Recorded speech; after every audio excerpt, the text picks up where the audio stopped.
আজকে অনলাইনে অর্ডার করে 4 জন বন্ধু মিলে খেয়েছে, ডিনার করেছে। করে ও খুব টায়ার্ড ছিল, যেহেতু 36 ঘন্টা ডিউটি ছিল, টায়ার্ড ছিল। ও কি করেছে, ওই সেমিনার রুমে গিয়ে শুয়ে পড়েছে একটা রেড কালারের ব্ল্যাঙ্কেট ঢাকা দিয়ে।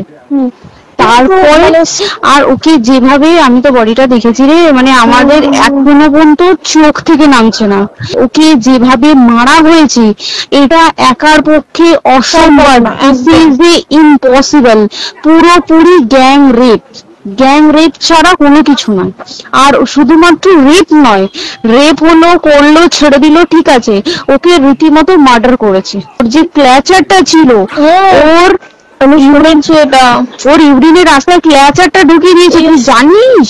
মানে কি বলবো, মানে ওকে দেখা যাচ্ছে না, আমরা তো দেখেছি নিজের চোখে, ওকে দেখা যাচ্ছে না, মানে কতটা, মানে এইটা মানে প্রচন্ড কষ্টতে একটা মেয়ে মারা গেল। আর ওর যে গলাটা চেপে ধরেছে, ওর ওই চেপে ধরাতে মানে এতটাই জোরে চেপে ধরেছে যে চোখ ফেটে রক্ত বেরিয়েছে, বুঝতে পেরেছিস? মানে কি বল। তারপরে পোস্টমর্টম রিপোর্ট তুই জানিস, ওই আমাদের ভাজাইনা থেকে 150 গ্রাম স্পার্ম বেরিয়েছে।